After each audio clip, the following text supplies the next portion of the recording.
Are we? Local is here now. So, I mean, you know, X was reading the introductions and everything. And then you put in everything you've done and you try and make it sound very cool. But mine still wasn't as nice as some of the others about the what gold awards at the Mang things. And so I thought I'd make my own intro to bring a little more swag and a bit more of a gangster Timothy Michael element. Horwood, the notorious TIM to Turn it his up. fans, is hip-hop. Abandoned on the banks of the Yuxke River with a full head of dreadlocks and raised by a pack of b-boys, life was tough growing up. It's just raw talent. No disrespect to no MCs, they have not been able to reach that level. I don't even understand why it's a discussion. And he would just sit in the booth, you know, like put the next thing up, right? Put the next thing up. You know, I think that's the reason why he has so many songs and so much material. Yo, that dude was, I mean, he's still incredible. Sometimes I say to my team, you know, stop, collaborate, and listen. It works. Rap God, art aficionado, turntable maestro. His spiritual journey is dedicated to the pursuit of lyrical perfection. Yeah, it is tough being the embodiment of hip-hop in Africa. I mean, everything I do is hip-hop. I live hip-hop, I eat hip-hop, I breathe it. Mommy, I'll call you later. I mean, I only have 3 chains. The guy, Tim, he has 10. What more can I say? The guy's a boss. He put the M in the M and the shizzle in the fizzle. The notorious TIM, where hip-hop starts and we can't stop. And that's how we do. Turn up. Word to your mother and yours.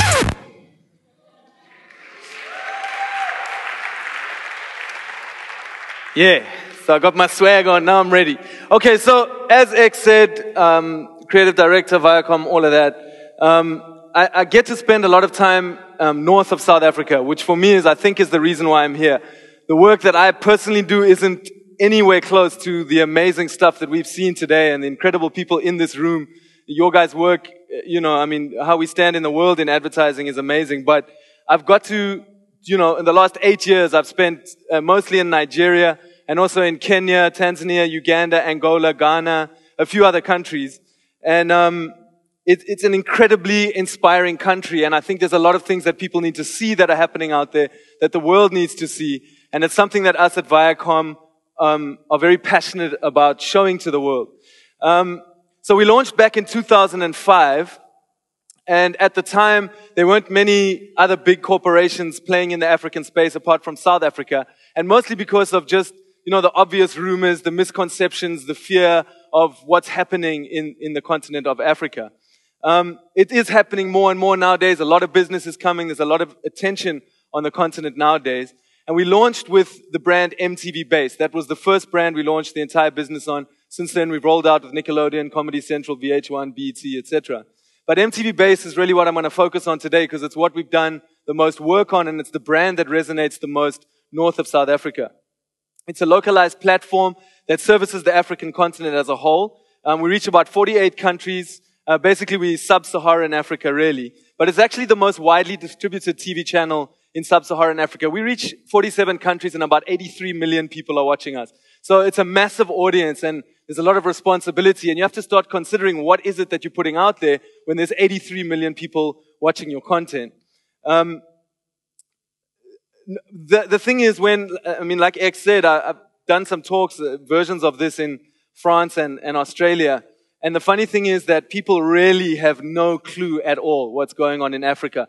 And I think this map really sums up the kind of general understanding of the continent for most people. And I'm going to show you a couple of slides. When I spoke in Australia and in France, these are the real slides that I used to introduce myself in all seriousness when I spoke to them. I said, these are my parents. And that's our pet giraffe, Gerald. People have pet giraffes and pet crocodiles. I swear to God, I said this shit like really seriously. So this is our edit suite at MTV in the back. This is where we do our edit work. Our post-production happens there. We don't have problems with air conditioning, whatever. We just let the wind cool the machines. I said, this is Peter, our groundsman, and his pet hyena, because the crime is really bad, so you got to have a hyena. Dog's not enough anymore. Alsatian just won't cut it. A hyena is what you got to have. And then I was like, this is our editor, and he also has a hyena. I said, we have really cool working hours, but you have to be careful at what time you go to work, because you can hit snags if you leave too early. Shit can pop off. You got to wait for the elephants to cross in the morning, otherwise you get yourself in predicaments like this. So, and I swear, half the people in the room believe me. There's a couple of people who know what's up, but a lot of people actually bought everything that I was saying in that intro. But you kind of understand why when you Google, like last night, I Googled African child last night. And these are the first two images that come up if you Google African child. So you can't really blame people for having these misconceptions, because if it's all you're seeing, it's what you will believe. If you keep showing people something, they're going to believe it. And it's very easy for us to sit in South Africa. We like to claim being part of the continent. I mean, we are physically part of the continent. But we like to claim that Africa status when it's convenient. But we have our own really bad misconceptions as well. And, I mean, that Nando's ad that came out recently, it was quite controversial. I don't know if anyone in this room actually made it. It was a great ad. But the misconception, it was just perpetuating the same thing. The Nigeria guy was the drug dealer on the street corner. And in fact, the first time I went to Nigeria, I was on SAA, and there was this very flamboyant air steward, and he got drunk and he stood up at the hotel in front of everyone. It was so embarrassing. Sometimes it's embarrassing being particularly a white South African.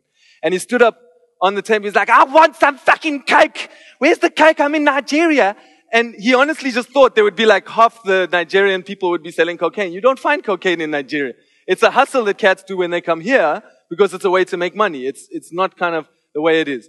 But anyway, I just wanted to kind of start off by dropping some interesting facts about Africa, just some top line stuff. Did you know that 6 of the 10 fastest growing economies in the world are in Africa? Every year, Nollywood makes more films than Hollywood. That's Nigeria is making more films than Hollywood. 20 domestic African countries have revenues of over $2.5 billion. And Rwanda globally actually has the largest proportion of women in parliament of any country in the world. So essentially, the African continent is at the forefront of modern progressive society. A bit more stats. In the past year, the number of internet users in Africa has grown by 2,500% in 1 year. And obviously that's also due to internet now being accessed on mobile phones. It's almost like in a lot of countries in Africa, people just jumped laptops. They never really got into that. I mean, this is a gross generalization as well, but just sort of went straight to the cell phone. So people's first experiences with the internet are on mobile phones. There are 600 million mobile phone users in Africa. That's more than America and Europe combined, just in Africa. So the youth of Africa are online, and they are more in touch with the world than ever before. They really are now part of this sort of global youth community. Other little things, have you heard of M-Pesa? It was actually invented in Kenya. It's a way to transfer money. You don't need a bank account. You can transfer, withdraw money just via SMS technologies. You don't even need a smartphone. You can do it on a dumb phone, if that's the correct terminology. And that technology is now being used in other countries in the world. India's taken it on, Afghanistan and other countries as well. Even South Africa, we're starting to use that now. One other little fact, Konza Technology City. We're about to have our own Silicon Valley just outside Nairobi. This is a massive project that's launching this year. It's a $14 billion project. It's going to take 20 years to build. They're expecting to have 200,000 jobs by the year 2030. So, we're playing in this space, and this perception that people have of what's happening north is, should be informed by more of these kind of things. So, there's also been, since our launch, we've seen an exciting surge of African music and youth culture, and that's what I'm going to focus on a little bit more today. Our mission at MTV Base or at Viacom has always been to expose this contemporary culture of Africa to the world and try and sort of offset and balance out the stereotypes that are there. So, in the music space, obviously Africa, the world music scene was big. It's not fair to say African music has never been on a world stage, but it was very much the world music. The Fela Kutis, Baba Mal, Yusandu, Salif Keita, Miriam Makeba, Brahu, that kind of stuff, which is amazing music, but very African in essence. And very like world kind of, nowadays we're playing more in a massive kind of pop scene, which is very exciting. I'm sure this face is familiar to most people now. When I first did this talk, I don't think anyone knew who he was. We found D'banj in 2007 as an upcoming musician. Maybe if I play the song, you might recognize it better. This is D'banj. He's from Nigeria. He's just signed to Kanye West's Good Music label. So he's rolling with cats like Snoop Dogg, doing songs with them, doing albums with them, doing videos with them. We just had them both on a stage in Durban recently. This track actually was a #1 downloaded track in the UK earlier this year. So Nigerian culture is really doing the best, I think, in terms of music. It's infiltrating the daily space of young people in the UK. The same way it used to be with like Jamaican culture back in the 80s and early 90s, when like the white kids in the UK started taking on, you know, Jamaican slang, patois, that kind of thing. It's actually happening now. There's Nigeria nights happening. People are bumping Wizkid, D'banj, P-Square. They're playing this as mainstream music in the UK right now, which is very exciting to see us getting to that space. But back in 2005, when we launched, it was a lot tougher. We had screens to fill, we had amazing music, but the music videos were shit, like really bad. South Africa was doing okay, but North, it was looking bad. So we were faced with the question, how do we expose this music scene to the world with very limited content? So we had to upskill the market without patronizing anyone, and we launched an exciting project back in 2005 called the Making the Video Initiative. We teamed up with Shell. As you do, you need someone to fund these things, and they were trying to get a bit of a better corporate image out there as well as a brand. And they were committed to that and willing to invest in that. We didn't have huge budget for this, and it was a very ambitious project. But basically, we brought music video directors from all over the world, like the A-list guys. And that's when it's nice to play on the African stereotypes. You kind of go to these guys like, yo, do it for the kids, man. They're starving kids, man. Come and teach, you know? And it actually works. They come through. We had Anthony Mandler, Jesse Terrero, Little X, Melina, like JG Biggs from France. So we had like really the big guys come through and do a series of skills exchange workshops. Again, we didn't want to patronize. So it wasn't about the Europeans or the Americans coming to teach how to do it. It was like, let's exchange. The African directors are working in very different environments, and so they started kind of exchanging ideas. And we produced about 20 music videos out of the project in 5 different countries. Some of them were quite amazing. And we also then got artists to collaborate together from different African countries, which at the time wasn't really happening. Again, it's so nice to see that starting to happen more and more.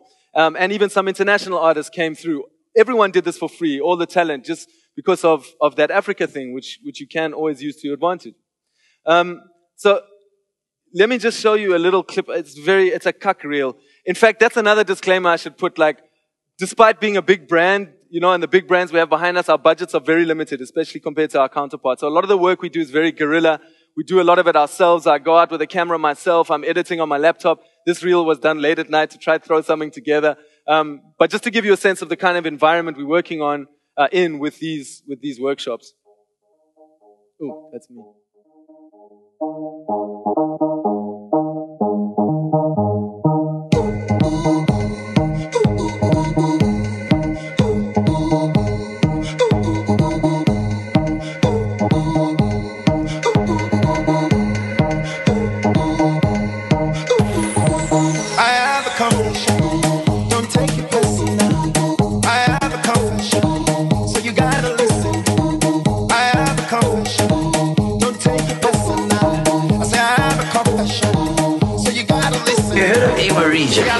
Apparently she's going to be in the video. Making the video. I like Rihanna. I've got to make this girl my life. I like Kamotola, cause people like her. I like Genevieve. I think that she's so sweet. And Nadia Buhari, cause she know the drink I like. Ça fait plaisir d'être en Afrique. You cannot play me though. I wanna have them all. I know it's wrong, but the truth is that I just an Oliver. Oliver, trees. I just felt special.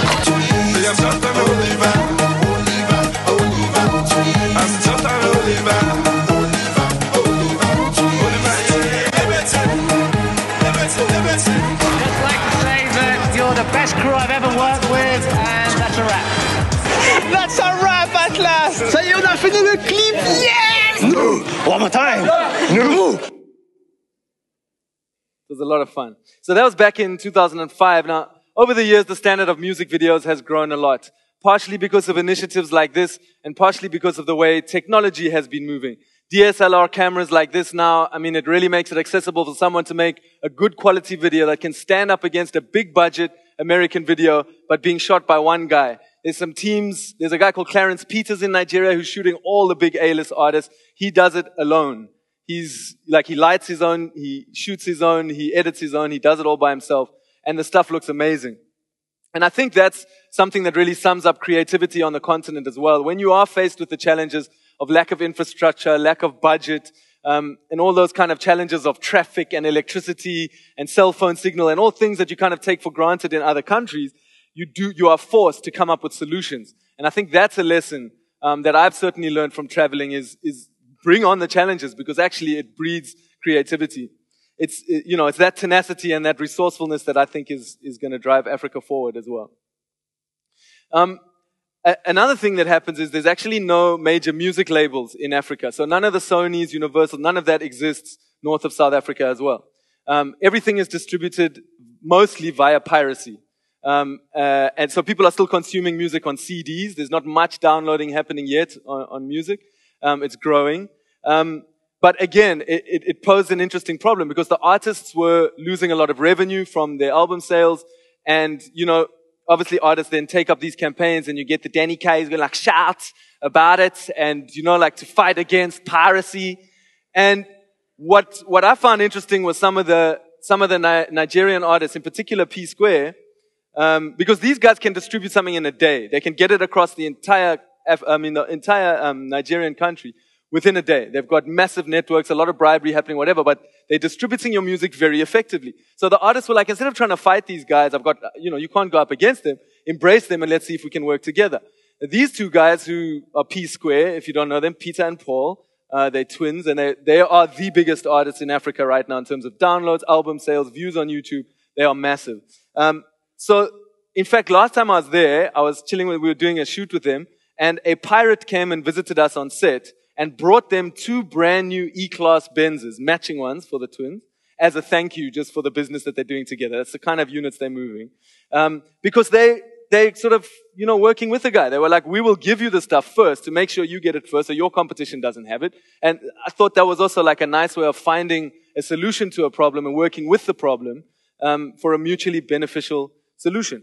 But it's not only in music videos that this is happening. You're finding young guys now infiltrating the television game, the advertising game. Guys are shooting commercials out there in the same way they're shooting videos. Clarence has now also got into commercials. And they're doing this again on DSLRs just on their own and making a big impact and really changing the game. Like I said earlier, we understand the power of our brand and we understand the power of our platform and we really do want to use it for good things. I know that sounds very kumbaya-ish, but it's kind of like when with great power comes great responsibility. So we created a series recently called Touching Bass, which is a series of, it's pun, you get it? Bass, MTV Bass.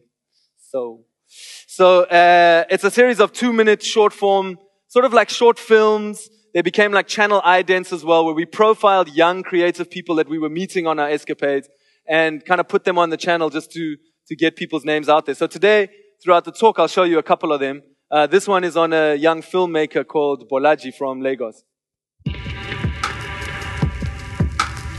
Well, I was studying English Lit, so I liked reading, I liked writing, I enjoyed watching movies. And then I also did a little bit of music as well. And I figured, what could I do that would join all these passions I had, and film just seemed like the perfect answer. The genres of filmmaking that I enjoy and that I try to write in are psychological thrillers and supernatural thrillers. My story concerns a group of friends who go to the beach and disappear under mysterious circumstances. That's all I'm saying.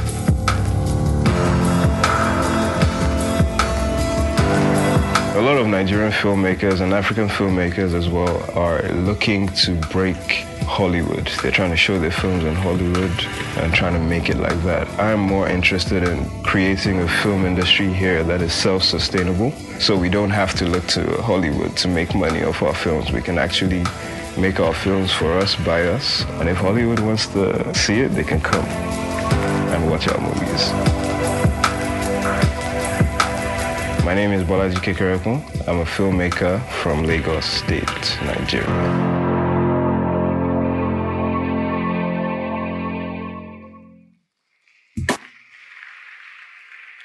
Cool, I love that. It's like if Hollywood wants to see our films, they must come to Lagos and watch it. Like, yeah, that's that Nigerian attitude. So, I realize I'm already halfway through my time. Damn. Okay, so, you know, like I said, we kind of like a one-stop shop. We do everything internally, so we don't really outsource. We don't work with agency. We kind of do everything ourselves. We writing, shooting, direct. And we also a brand, so we also understand being the client because we're a brand ourselves, but we make our own content. So that brand-client fusion thing, X, is really cool when you are both. You know, it works really well.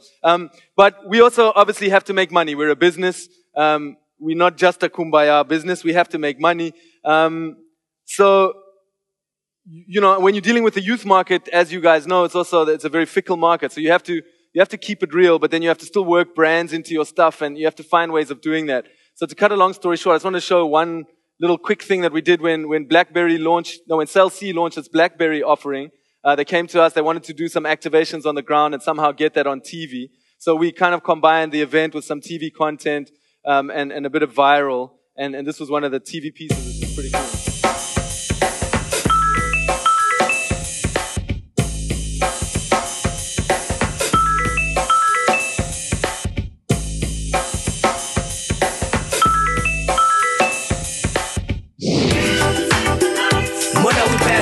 Boost the lights, move only in the heat of the night. Get down to a flow in sight. Get made. So do you think you can speak BBM, baby? Try me. With the booze and fights groove. A-A-M-O-F. A-M-O-F. Do they exist? I don't think they exist. Maybe on Friday.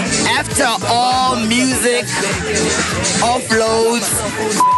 Sorry about impropriety. That's Pigeon English. That was very hard. What is that? It's a matter of fact. Is that right?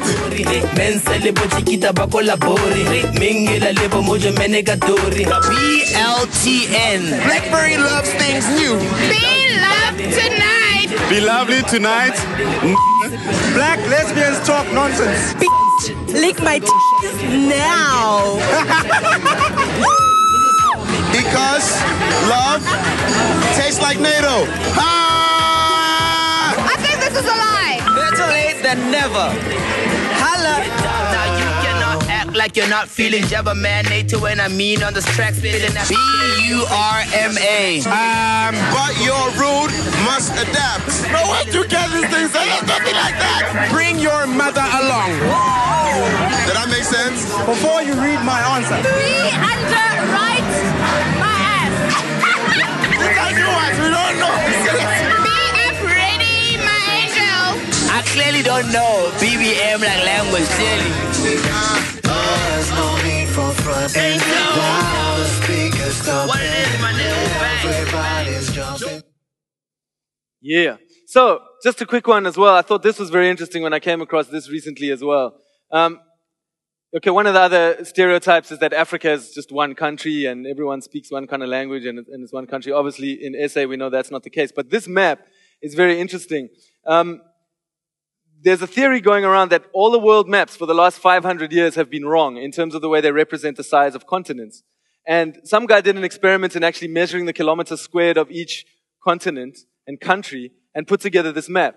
So as you can see, according to him, which is verified as true, the size of Africa is nothing like we've seen on the maps all this time. You can fit China, the United States, India, 4 European countries, Eastern Europe, all in the landmass of Africa alone. Which is quite interesting. Again, it's just, you know, it is true that a simple change in the look of a map can cause a reconsideration of your fixed ideas about a place. As South Africans, we're also very proud. You know, when I first went to Nigeria, I'm like, yeah, we got 11 languages, 11 official languages. Then only to find out in Nigeria, there's over 500 languages in Nigeria alone. So you can imagine when you're dealing with a continent as a whole, just how diverse it is and how crazy it is. So I wanted to quickly do a little thing of just kind of from my experience. Again, it's terrible to generalize, but it's convenient. So from my journeys around in different regions, I just want to show you a little bit of what's going on in each region. I found Francophone countries to be more eclectic, more artistic, quite interesting like that. I found Anglophone countries to be very education, tertiary education, become a lawyer, become a doctor. These are all the things that are still left over from colonization. The Portuguese, I think they were just there to shag, because Portuguese people, the only thing I can see is hotness. It's like just hot people who are just not afraid to show what they have, you know? So, to start off with Francophone, I thought it'd be nice to share this video by an artist called Bolaji, who's a Congolese artist, spends a lot of time in Belgium as well. This is just, for me, a nice way of fusing sort of like African mysticism and the modern kind of hip-hop world and rhyme. It's in French, but I put subtitles, which kind of spoil it a bit. But anyway. De la naissance à la mort, il nous colle comme un symbole, en nous dictant sa volonté. Ne t'en fais pas, mon pote. Tout ceci, c'est la volonté d'un Zambé. Ton nom, ce nom mystique, nom du vrai Bantou du centre, me rappelle cette magie noire que jadis faisait peur aux profanes. T'inquiète, man, c'est de là que tu tires ton souffle et ton inspiration en dépend. Baloji est ton nom. Baloji mbaji bala mama kalenga ka bokolo. Toi sakijila.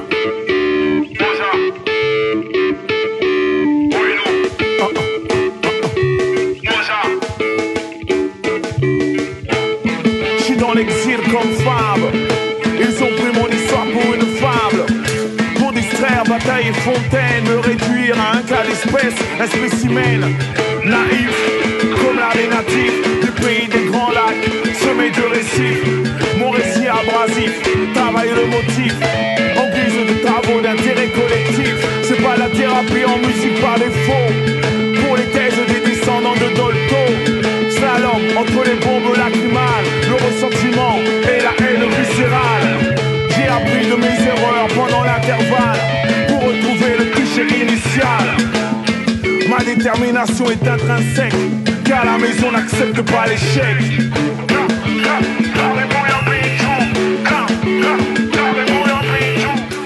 It's a matter of interest as well. This was the route that Muhammad Ali ran in the Rumble in the Jungle. So they shot the video along the same route that he ran.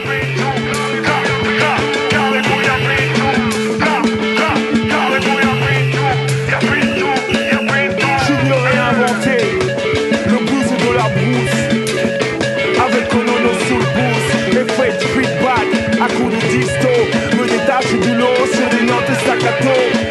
À terme, entre tradition et moderne, ça reste frais donc on discerne le pattern. Ma poésie est en mouvement, le beat est une assise, non pas un vivant. Je laisse le slam aux descendants de Boris Vian, moi je me réclame du K1, des déviants. Et j'appuie au sale dimanche, j'ai impayé mon dû, donc gardez le change. Différent malgré les vices de forme apparents, toucher du bois, la poisse a le cœur sec, mais la maison n'accepte pas l'échec.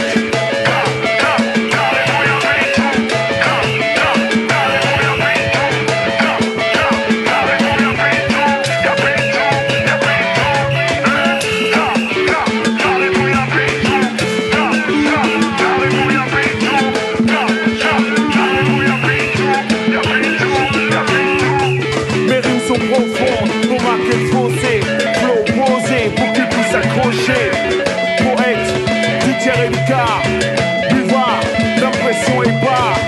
Même si le CD n'est qu'un produit d'appel, Pablo prend le propos visuel. DJ The King en chef d'orchestre, Cyril Harrison capture le monstre, entre dans un registre familier, singulier, de mon hôtel particulier.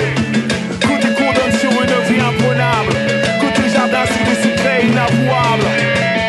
Ça sent l'huile de palme et la poudre, les démons du passé veulent en découdre. J'ai l'empathie et de la patience, j'apprends à pardonner, à prendre distance. Et c'est leur mépris que j'exèque, soit je fais le jeu, soit je fais le break. Mais la maison n'accepte pas l'échec.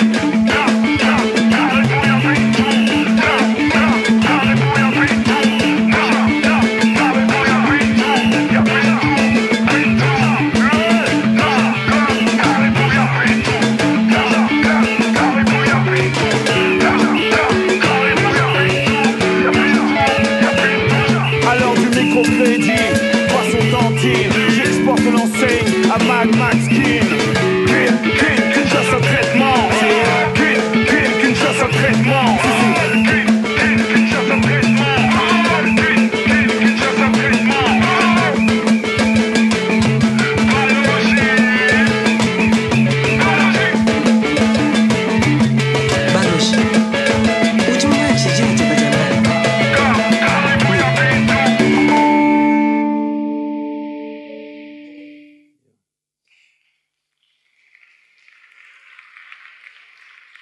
So I'm going to start speeding up. I was going to go into the whole glossy bling side because it's kind of an aesthetic that informs a lot of the work you do in Nigeria. If you're trying to talk to a Nigerian mainstream young people audience, it's got to be bling, it's got to be glossy, and it's got to have international kind of recognition. P-Square doing things with Rick Ross, that kind of thing in Cape Town, actually, funny enough. But there are always people who break that mold. Another one of the touching bases, this is a young fashion designer from Lagos that we recently did as well. Check him out.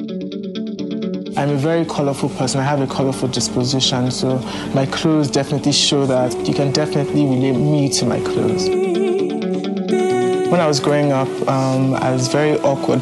That's probably the best word to use. I was such a nerd when I was growing up. I was really skinny, and then I used to draw a lot. So everybody was just like, okay, who's this weird skinny child that draws women everywhere? So yeah, I was probably one of those weird children. When I was in uni, I kind of changed a bit. I started wearing contact lenses, started dressing up a bit. I just decided, okay, I think it's time for me to express my creativity.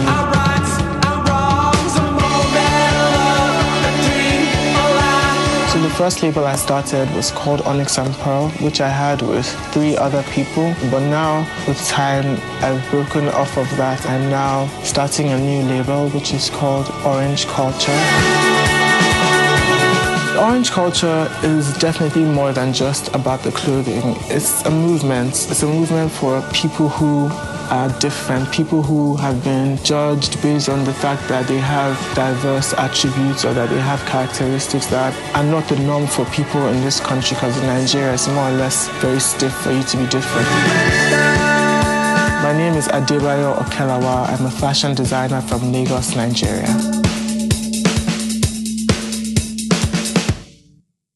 Bad graphics at the end there. Another interesting project, these guys in Ghana, Leti Games, they're actually doing comic books and gaming in Ghana. They're actually only the second game studio in sub-Saharan Africa, again, excluding South Africa. But what's nice about them is what they say is they're culturalizing the computer game industry, because Africa really is not represented globally in the gaming sector or in the comic sector. Except for there are kind of games that are set in Africa, but then you've got all anga-banga dudes with spears and everything. So what they're trying to do is take that to the world. So, that could be something interesting as well. Moving on to East Africa, what's weird about the East is there's actually more of a rise of kind of like the middle-class kids there. So almost like the hipsters. It's that kind of vibe, this kind of nerdy East African vibe that's going on. And a good example of those kids is a crew called Just a Band.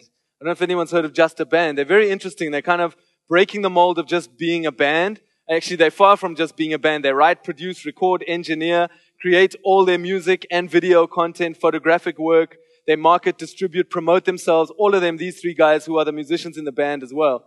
And they like to blur the lines between art and music. So they do video art exhibitions. They've just come back from New York where they were exhibiting. And they were at Summer Jam in New York as well. But we also did a piece on Jimmy Choo Choo, who's the leader of Just a Band.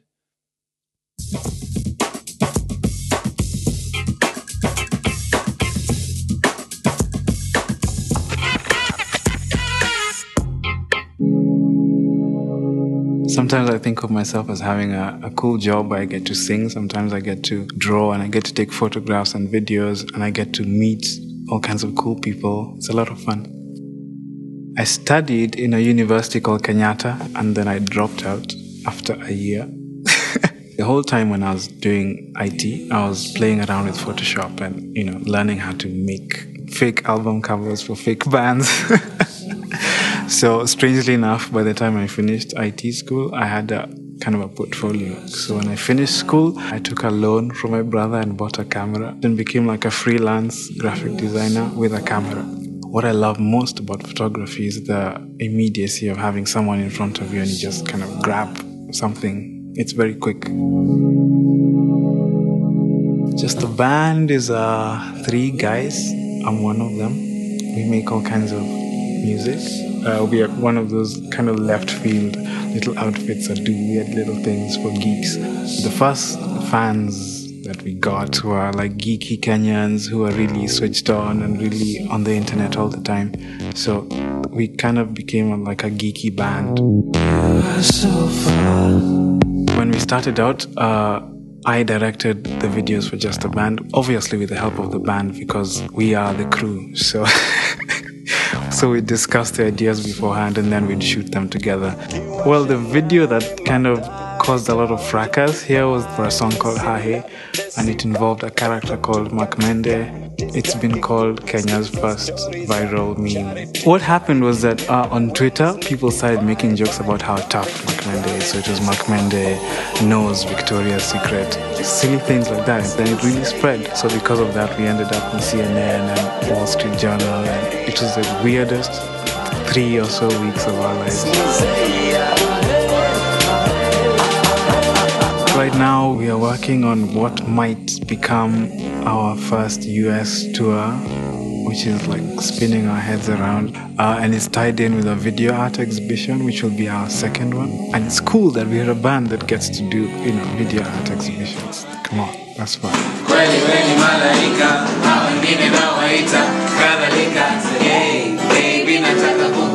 My name is Jim Chuchu. I'm in a band called Just a Band. And I'm a photographer, and I make videos, and I'm from Kenya. I think it really does. I am bored. Oh shit. It really, how do you pause? Pause. It really does tie in a lot with, what a lot of people have been saying today. Be brave, don't be scared, and just do it. And you can see these guys are just doing it. And in conditions that are so much worse than what we have at our disposal. Well, 2 more quick things. I've still actually got 4.5 minutes, Debs. So the one is a short film from Tanzania. I am the trailer. You're often boredom, Bana. The same bitchy, the same sound, the same life. We need to build something in this town, no? You look like a baboon guy.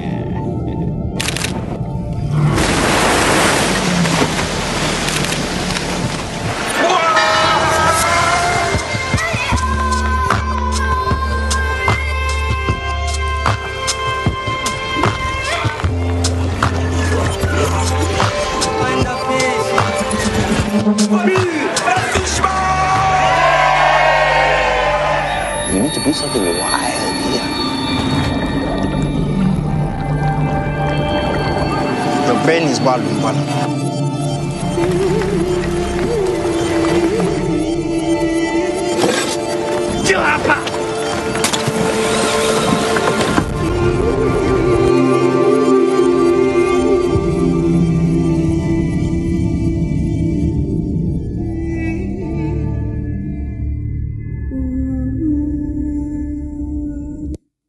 That's Jonah. Something else we did in East Africa, the 3rd year in a row now, we've actually moved to Nigeria, but the first 2 seasons was, we got approached by the Staying Alive Foundation, who had teamed up with the Bill and Melinda Gates Foundation to face one of those hard realities of the African continent, HIV and AIDS. And they were really looking for a way to communicate a safe sex and an awareness message to young people in an authentic way.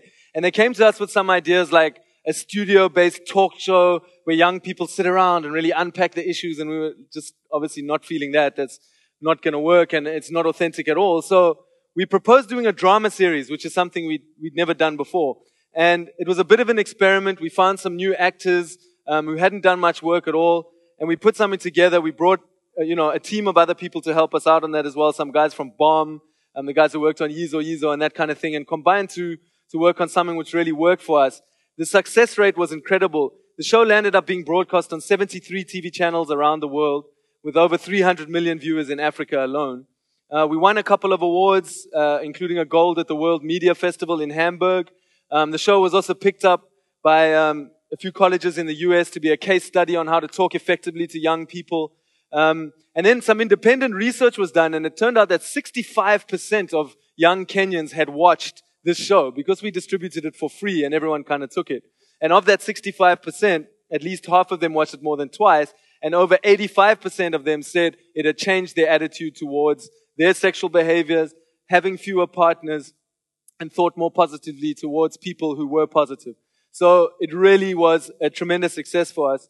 And And I actually learned some really cool things as well, like, because we did a lot of research before we wrote that just to make it authentic as possible. In Kenya, Smirnoff, storm and spin is known as panty remover, which I thought was pretty cool. You go to the bar, you say one panty remover and you get a Smirnoff. It's like kind of cool. Also, there's the minister of the girls who have sugar daddies. They have ministers of things, of different departments. So you have like your minister of transport is the guy who takes you on holidays with him. Your minister of comms is your guy who gives you a cell phone and continually charges it up as well. And you have minister of finance who's just throwing money, you know.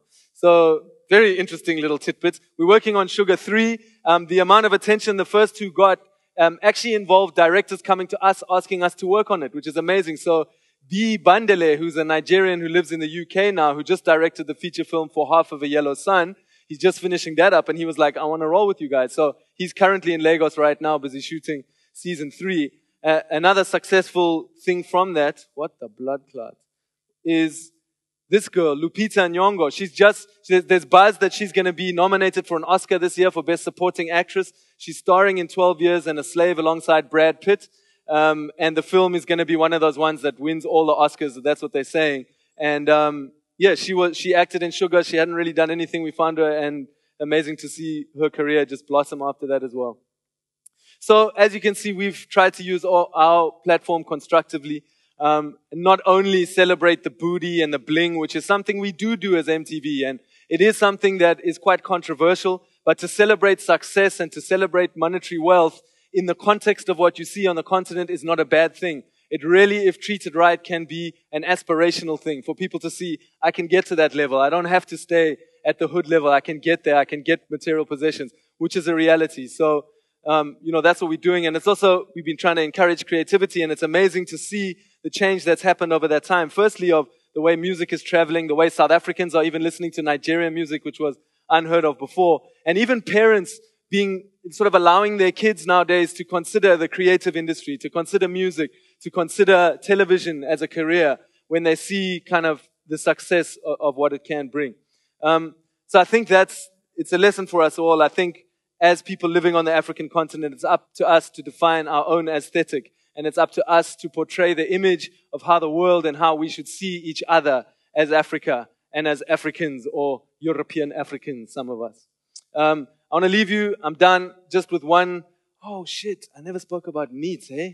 Quickly, very quickly. Meats, just because I have to floss and brag a little bit on this one. We just finished doing one with Michelle Obama when she was in town. She didn't do many media opportunities. She sat with 8 young South Africans and a few other, a Nigerian, a Kenyan, a Tanzanian, in a room and exchanged dialogue.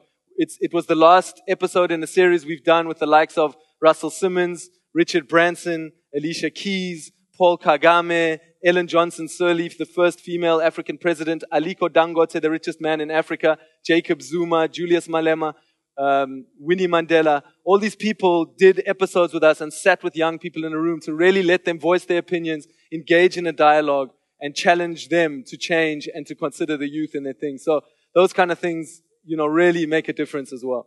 And yeah, anyway, I'm not going to play that. I leave you with this. Last touching base. Cyrus Kibiru. Is, without even talking with me, I know what he or she thinking. When I was a young boy, my father used to refuse me to wear the glasses because having a glass to him was hard time. One day he hung on a lorry, he dropped the glasses, and a lorry crushed the glass. And from that day he hid the glasses. My father kept telling me that if you want to have a glasses, maybe you make your own glasses. So I started making the glasses, the spoons and forks. I used to have ideas of the thing that I can like to do, but to my father was like nonsense. So life to me was hard. Nowadays he's telling the people my story. Oh, my son is doing this and this, he have this and this. For now, I call my glasses the cisternas. The dream I have is to be someone, to see my artwork, my glasses, my cisternas with big people like Kanye West, Lady Gaga, you name them. I'm Cyrus Kabiru. I'm an artist. I come from Nairobi, Kenya.